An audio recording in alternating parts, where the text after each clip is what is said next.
Hey, I'm Matt. I'm the worst Christian ever, and today I want to talk about Captain America Civil War. Here's the ground rules.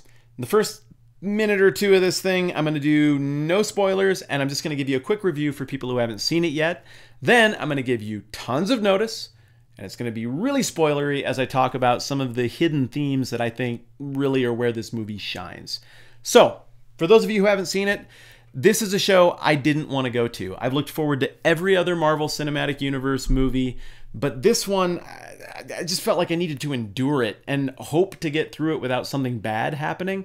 I know it sounds ridiculous, like these aren't real people, but I'm invested in these characters. We've been hanging out with them for 10 years. My kids are invested in these characters, and I want it to turn out well for their sake, too. The last thing I want is to see good guys fight. I hated it in Batman versus Superman, but it wasn't so much because I loved them and didn't want to see those guys fight. It's because their fight didn't make any sense and they weren't capable of adult conversation. Here, if nothing else, like the movie delivers on its name. You get a civil war, it's a big long fight scene, and the fight makes sense. They're there for a reason. Tony Stark's ideas just simply are incompatible with Steve Rogers, Captain America's ideas. And so they fight it out. Now, Captain America is capable of adult conversation. He tries this on numerous occasions.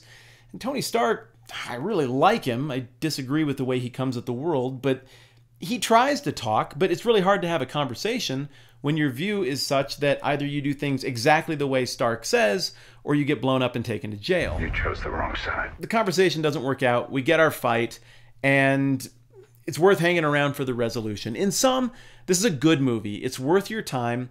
The action feels a little bit hollow just because it's hard to root for anybody, but the thematic material is powerful, and it speaks, I think, pretty profoundly into our situation. So I highly recommend it. I look forward to having you back after you've seen it so that we can consider the themes and the deeper stuff about the movie together, which we're going to do here in 5, 4, 3, 2, 1. Spoilers coming. Spoilers. Okay, you've been warned. We're going to talk about some of the more subtle themes that I think really drive this show.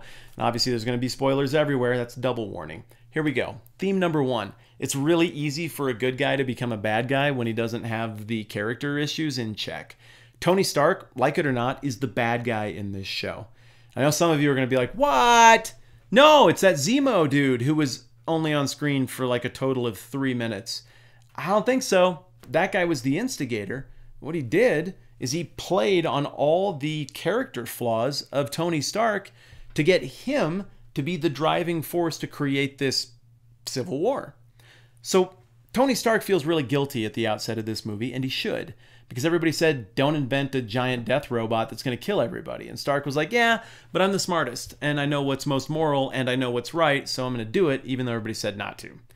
And then he made a giant death robot, and the giant death robot tried to kill everybody and did succeed in killing a bunch of people.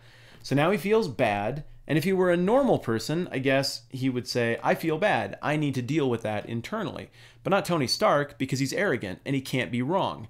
So instead, he goes to the government and uses the government to force all of his friends to change the way they live and what they do to accommodate Tony Stark's feeling of guilt.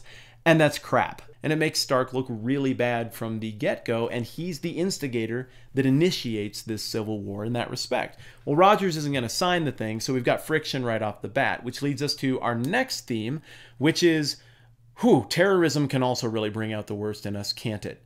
The UN bombing happens, and nobody really knows what to make of it, but the government side of things is like, this is not a time for due process and common sense. This is a time to go and get the person we're relatively sure did this. And so they send out the goon squad, led by Stark, to do whatever it takes to bring this guy in. And we see there the people who made this movie pushing back on how we've responded in the age of terrorism as the West. A third theme, it comes up quick, so I'll hit it quick. I think there's a little needling of some of the gun control crowd. It's pretty libertarian stuff. You can be mad at me, but I think it's in there.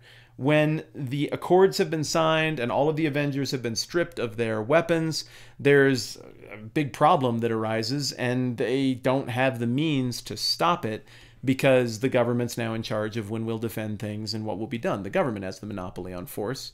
But if those guys had just been outfitted and equipped, They could have really stopped a bunch of other bad things from happening by dealing with it right there on the spot. Fourth big theme, and this one is right in the tagline: divided we fall.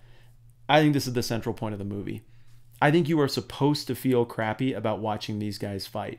I think what it's supposed to do is turn your stomach the whole time it's going on. I think what it's supposed to do is make us think about where we're at in our relationship with our neighbors, how we interact with the people we disagree with the most. Again, that Zemo guy made it really clear that his entire agenda was to cause the West and the Avengers to implode by getting them to cannibalize each other. In other words, you get them to a place where you nurture all of their bad qualities so much that the only thing they have left is force. If I can't get you to work with me, I'll make you do it my way. The airport Anchorman style fight, I could live with. I didn't feel a ton of tension there, but I did not enjoy the Captain America Bucky versus Iron Man fight at the end. Felt like the stakes were very high, and partway through that fight, I kind of did the, all right, I see what we're doing here, movie maker people. This is a cautionary tale. This is the ugliness of what it looks like when we drop the pretense of trying to coexist and just play out what's really going on. That brings me to the last theme I want to talk about, which is the theme of, okay, how do we make this better? How do we avoid this? And I see that playing out a couple different ways. One, it'd be easy to say, well, both of these guys were half right and half wrong, and both of these views are okay. I don't agree. As I said earlier, think Tony Stark was just flat out wrong. Maybe some of his motives were good. I don't think he's evil. I just think he resorted to force first. And the person who does that is usually the one who's wrong. He couldn't get Steve Rogers to do what he wanted, so he decided to make him do what he wanted. You can't really do that to a principled person without blood being shed. I think one way that there's an off-ramp here is knock it off with the force. Why do we keep inflicting this stuff on each other? We see it play out in fiction and we can tell it's wrong when they do it. But when we do it to each other, it just feels like this is part of what we do to each other now. And one day, someone's going to get to that 51%, and then finally it'll be over because there will be a winner. And then what? We'll have like a victor class and a loser class?